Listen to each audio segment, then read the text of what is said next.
Hello, my name is Jeff Monnery and welcome to this video where I am going to show you how I do this. So this is a very simple transition, very easy to make, and I'm going to show you how to do it. So this is going to be a two-part video. The first one will be about creating the shapes, the little bars and how to animate them. And the second video will be about how to export with a transparent background and how to import the video file into Premiere Pro. So yeah, without any further ado, let's get started. So first of all, we're going to create a new composition. So click on New Composition, rename it. So I'm going to rename it Transition 1. Rename it whatever you want. And then we're going to make it in 1080p, but yeah, you can do it in 4K or just 720p. Do it as you want. So 24 frames per second, 10 seconds, and then the background color doesn't matter, so we're just gonna let it in white. And then here, if the toggle transparency isn't clicked, just click on it. And yeah, that way this is transparent. And then we're gonna create the first bar. So double click on the rectangle tool. And then go here in rectangle path, and unlink the size. Then because I'm gonna do this transition with 10 bars, I'm just gonna divide the length by 10. But obviously, if you do it with only 5 bars, you have to divide the length by 5. Same with 6 bars or 15 bars. You have to divide with the number. By the number of the bars you want to make. So yeah, make sure. So I didn't say it, but make sure it's black. It's very important for the next part. So make sure it's black. Then we're gonna just put the shape on the left. Maybe rename it before doing that. So let's rename it with an original name, Rectangle 1. Very original. And then let's go to position, click P on your keyboard, and then just gonna divide also the length by not the length but the exposition by 10, because we had 10 bars. So yeah, then it's on the left, and then we're gonna move the Y position. So let's just do 0. Then what we're gonna do is just animate the rectangle. So let's just go to maybe 1 second, but obviously you can go to 20 frames, or I don't know how you want to do it, but I'm just gonna go with 1 second, it's fine by me. Then click on the stopwatch to add a keyframe, go to 0 second, click here to add a new keyframe, and then we're just gonna move the Y position, the vertical position. So we're just gonna write minus 540 or just minus 1080 divided by 2, and then it's gonna go off screen. And then we're gonna select the 2 keyframes, right click, right on the keyframe assistant and easy ease, or you just have to click F9 on your keyboard.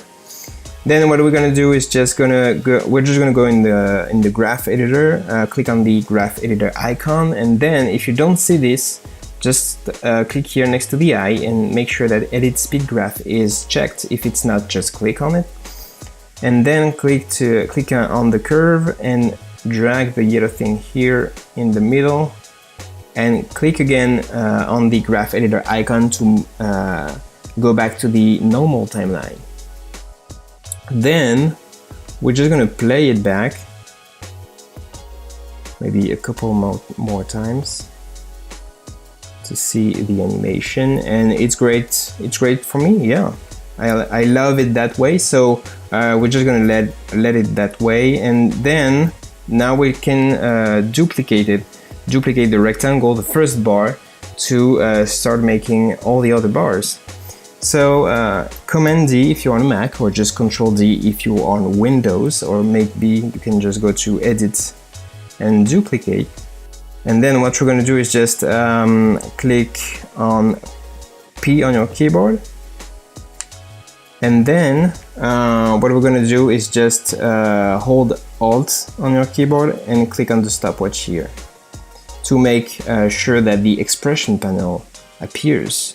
So we're just gonna write some little expressions, nothing fancy, really easy expressions to make sure that it's not too complicated, but also making sure that we don't have to, if we don't do the expression, if we don't write any expressions, for example, we would have to duplicate everything and change everything ourselves each time, each position for each rectangle. So this is why we're gonna write some expressions, because we want it to be easy and fast.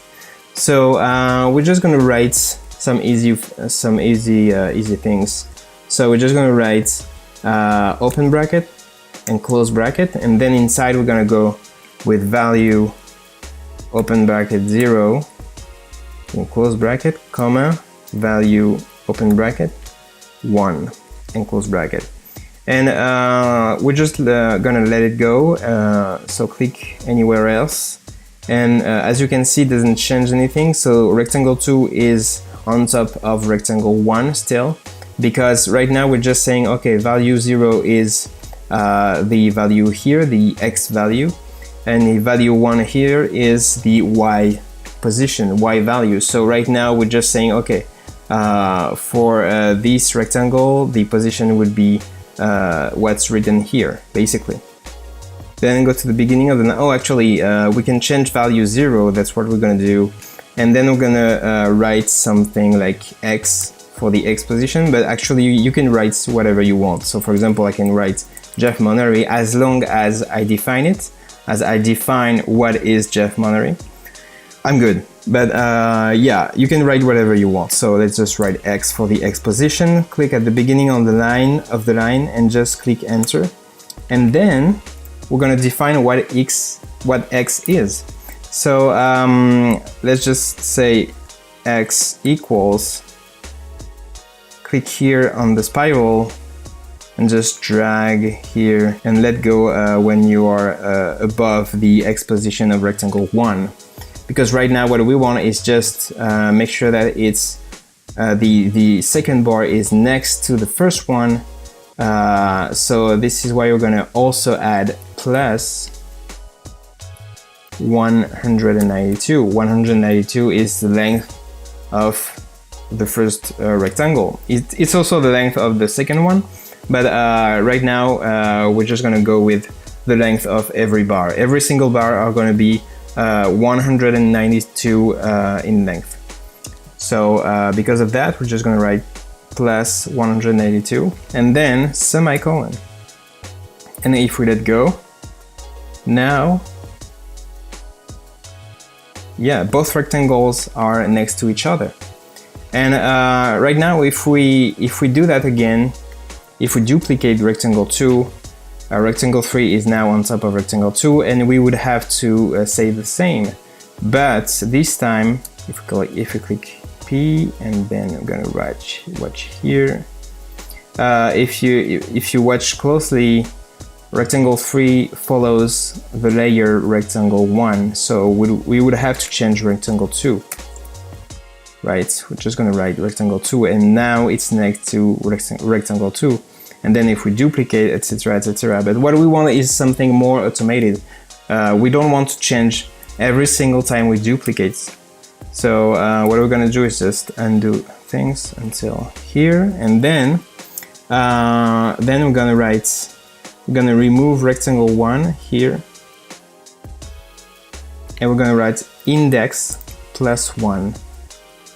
So basically we're saying, okay, in this composition, so transition 001, I'm gonna choose the layer index plus 1. So index is the little number here. So for here it's written 1. So we're gonna go 1 plus 1, so 2. So here the rectangle 1. So in this composition, I'm gonna choose the layer rectangle 1. And we're gonna go with X position. We're gonna add 192. So yeah, this is it. So I'm gonna let go, okay, click anywhere else. And now it doesn't change because it's kind of basically the same, like it was rectangle 1 before and now it's still rectangle 1. But now if we duplicate rectangle 2, Command D or Control D on if you're on Windows, now automatically we don't have to change anything. Rectangle 3 is next to rectangle 2, and if we duplicate rectangle 3, as you can see many times, we have our bars. So yeah, this is pretty cool actually. Then what we're gonna do is we're just gonna click on the rectangle 1 and hold Shift and click on the rectangle 10. And then what we're gonna do is just right click, recompose, rename it, I don't know, transition part, I don't know, click OK.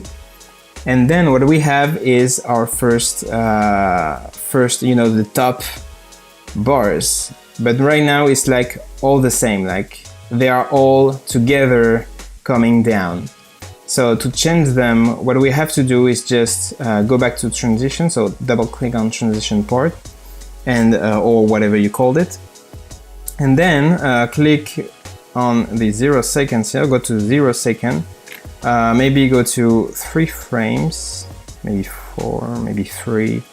Yeah, 3 frames, and then click on the rectangle 1. It's very important that you click on first rectangle 1, and then hold Shift and click on the rectangle 10, and then you're gonna do like Alt, hold Alt on your keyboard, and click on close bracket. And yeah, the end point of each rectangles are now changed. And then we're gonna right click and keyframe assistant and sequence layers. Make sure overlap is not selected, click OK. And now every single rectangle is offset. So what we're gonna do next, before playing back the animation, just go to the end of the composition and click Alt and close bracket again. And now the endpoint is also changed for each rectangle. And now if we play it back, as you can see, now the bars are animated differently. And now if we go back to transition 001, kind of our master composition, we just have to click on transition part here, our composition here,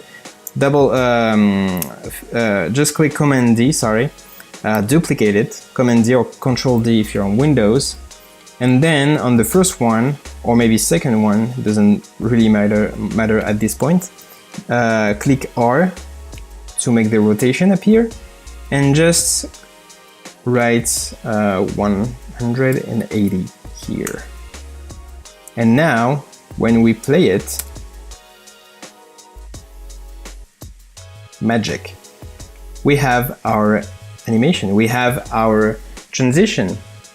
So this is it for this part.